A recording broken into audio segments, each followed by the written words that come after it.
Hello and welcome back to the channel. If you're new around here, please like and subscribe as it makes a difference for us.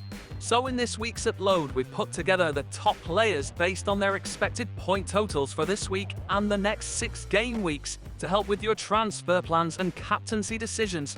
Credit for the predicted points goes to Fantasy Football Fix. Let's start with the goalies. The predictions have Leno as the top pick for game week 8 at home against Sheffield. Sheffield is still a weak attacking team, having scored the joint second lowest 5 goals and picking up a poor 5.5 expected goals tally this season.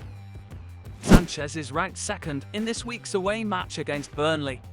Burnley have also failed to score goals, scoring just 1 fewer than Sheffield during the first 7 games, and they are easy holds if you have defenders from Chelsea. With 3 saves last week, Robert Sanchez moved up to second place among FPL goalkeepers behind only Bernd Leno. Sam Johnston appears to have a favourable matchup on paper against Nottingham, but Forest has been on fire, failing to score only once all season in a Week 7 away loss to City. Last week Tottenham scored twice against Liverpool, making it 3 games in a row that Liverpool has conceded at least 1 goal. Still, they were playing with 9 men and Alisson remains a solid pick. They return from the international break with home games against Everton and Forest, making him an appealing option to any wildcarders this week. Alisson actually leads the goalkeeper saves odds with 5 predicted saves.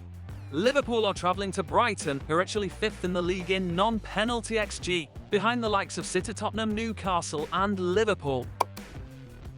Next are the defenders, and Fulham's back 3 are all at the top of the list, home to Sheffield.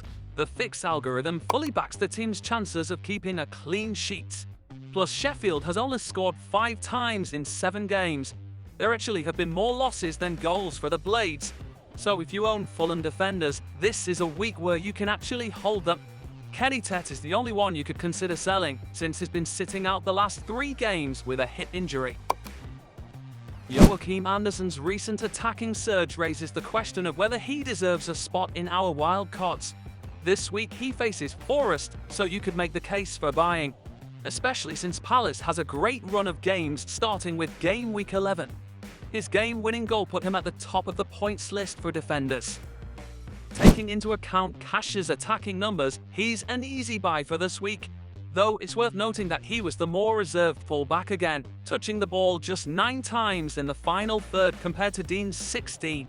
Aston Villa is ranked second in the next 5 game week schedule, so if you were on a wild card this week, you should consider him in your drafts. Destiny Udogie and Pedro Porro are both good long-term buys. They just barely make it into this week's predictions, as they play Luton away. The latter set up Spurs' own goal winner, and since his first start in game week 2, he's fired the 2nd highest shots and is tied for 4th highest created chances among defenders. Tottenham is first on the ticker over the next 6 games, with favourable ties including Luton, Fulham and Crystal Palace.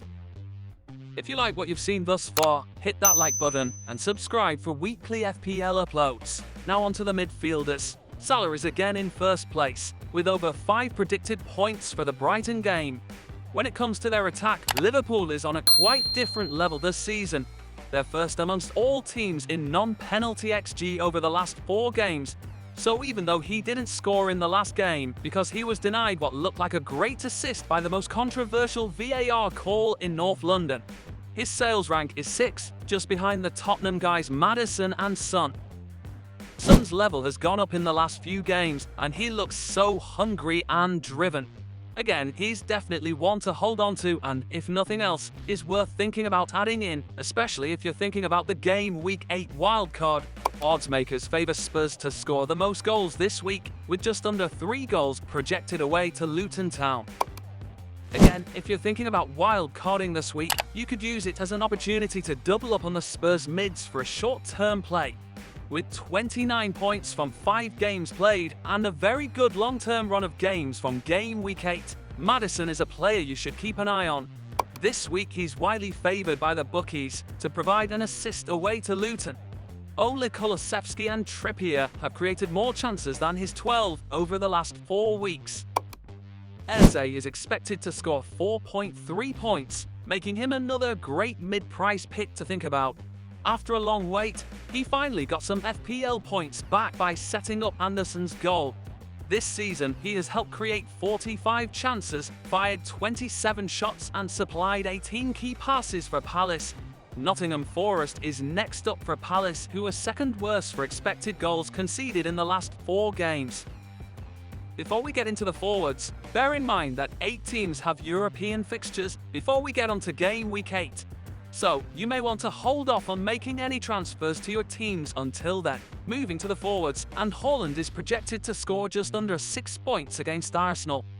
The Norwegian's scoring prowess against the Big Six of the Premier League in his debut year in England struck out. In fact, Haaland averaged 7.1 points per start against such teams in last season, scoring 6 goals and claiming 4 assists over 9 games. If you're leaning towards Son or Haaland, or someone else for captaincy, let us know why in the comments. Over 400,000 managers have brought in Ollie Watkins, and with good reason. He is projected to score 4.3 points. On Saturday, he scored a hat-trick and added 2 assists as Aston Villa won their 10th straight game at home. Unai Emery's side are heavily tipped against a Wolves side that has kept just 1 clean sheet so far. Evan Ferguson's last game lasted only 45 minutes, and Raul Jimenez was subbed off early, so both of them should be avoided. This week's predictions also include Dominic Solanke-Wissa and Colton Morris, though it'll be hard for them to get past other popular assets, but they could become possible shouts for this week. A base value Dominic Calvert-Lewin isn't in the projections this week, but he's scored for the 3rd straight league and cup game. The Toffees missed 5 more great chances and struck the post once against Luton Town last weekend, but the bad luck kept happening for them in front of goal. The bookies actually gave him the highest chance of scoring this week with 45%, home to Bournemouth, a side that allowed the 2nd highest XG conceded over the past 4 games. That does it for this week's video on players to buy. If you liked it, hit that like button and subscribe so you don't miss a single episode this season. We'll see you at the team selection video.